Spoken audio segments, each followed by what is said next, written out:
pleasure being with you on Class Online School today. Welcome to our class for today. If you have not subscribed to our channel, what are you waiting for? Go ahead, hit the subscribe button, share our videos to your classmates, to your friends. They might benefit from our class. I am happy to be with you. This is my community, and I love you all as my students. It's a pleasure being with you once again on Class Online School. Today in our class, today we are taking social study as our class for today.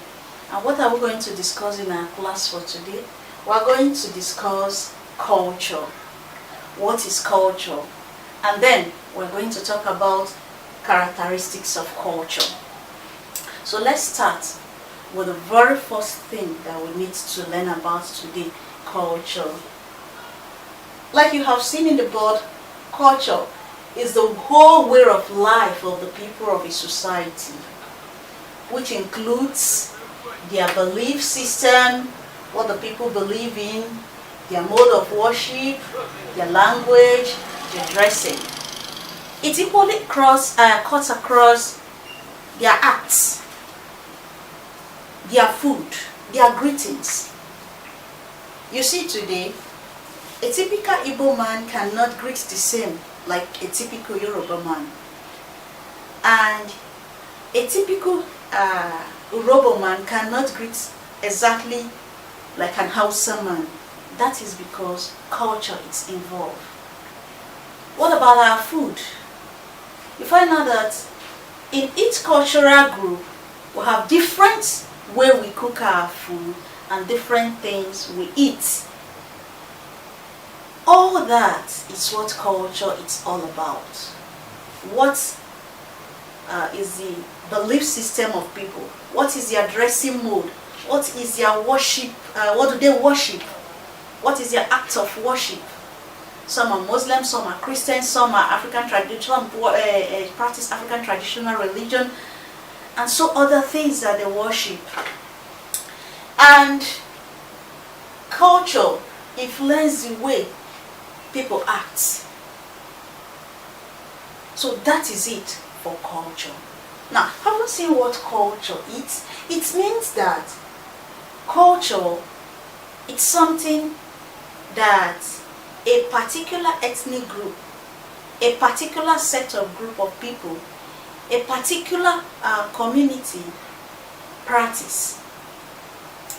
If that is the case, it means that whatever we see in our environment, the way we greet, the way we eat, the way we dress, the way we do things is influenced by the culture you and I have come to meet.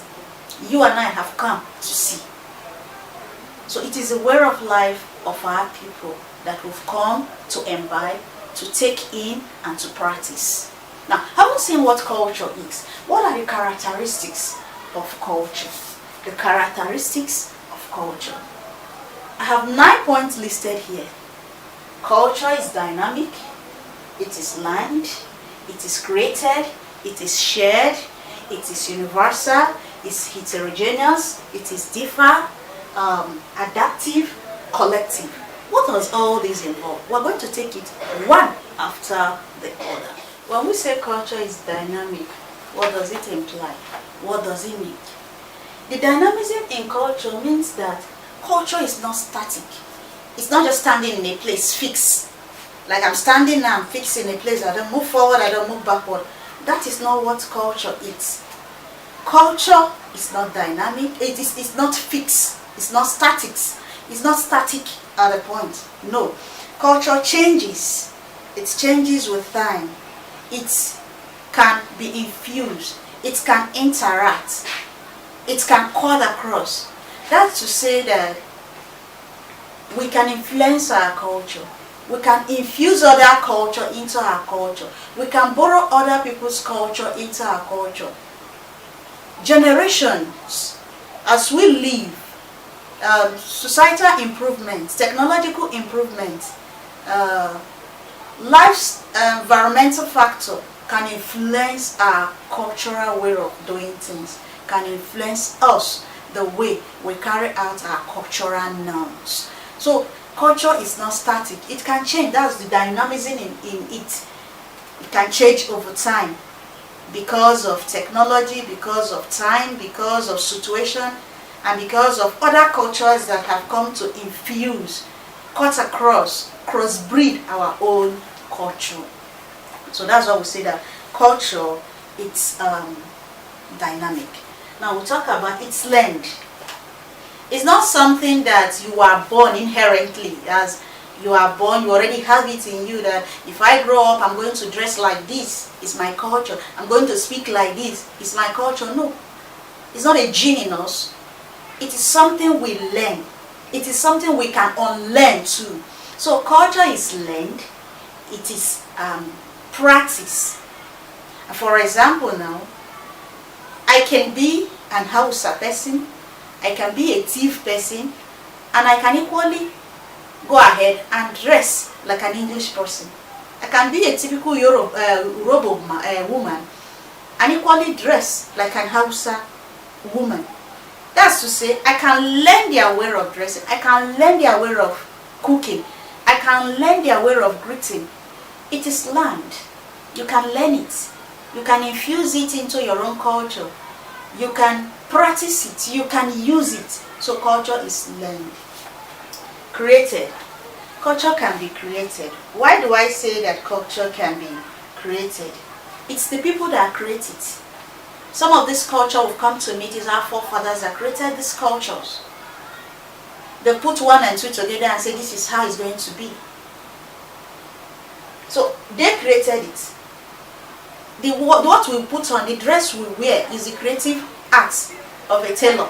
And so maybe we have borrowed that from our forefathers and we have come to take it as our own culture. That's why we say it is created. What about the work of art?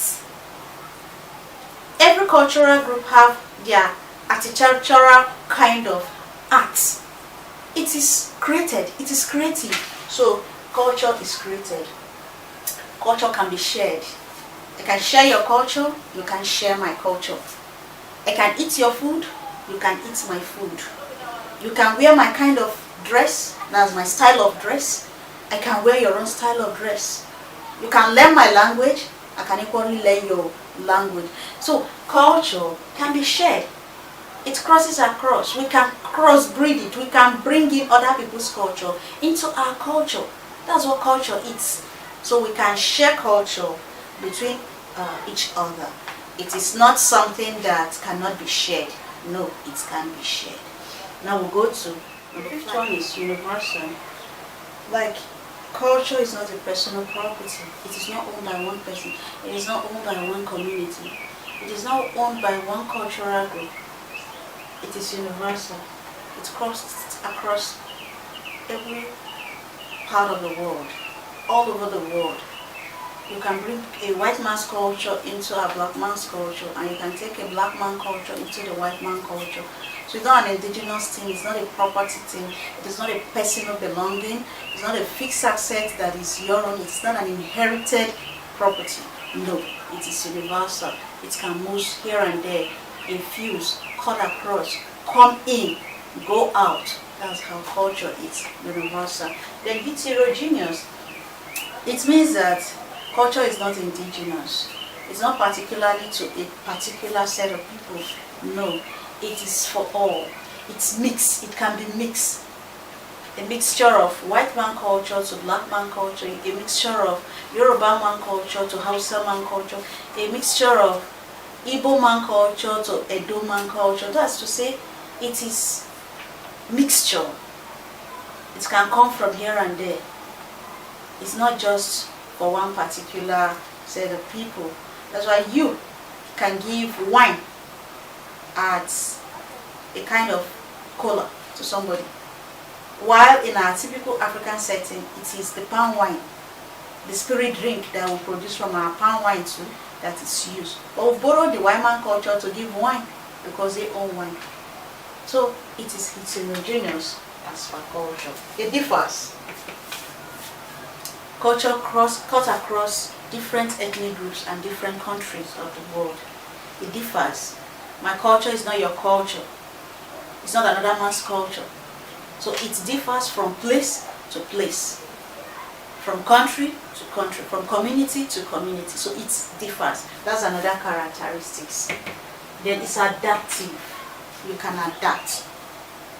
If I go to the white man culture, I'm going to adapt to their way of dressing. I'm going to adapt to their way of eating. I'm going to adapt to their way of speaking. I'm going to adapt to their way of worship. So culture is adaptive. You can adapt to the cultural norm you meet in a particular place. You cannot carry your culture and say, I will never change. No. Culture is something you can change. When you get to another culture, you changes your cultural belief system and imbibe theirs. And then you have that culture, it's collective. When we say that culture is collective, it means that it is not just personal property. It is not just own. It's you can collect from this culture, collect from the other culture, you crossbreed it.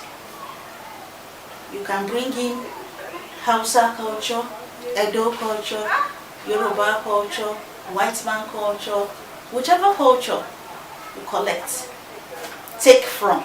That's what collection means, take from.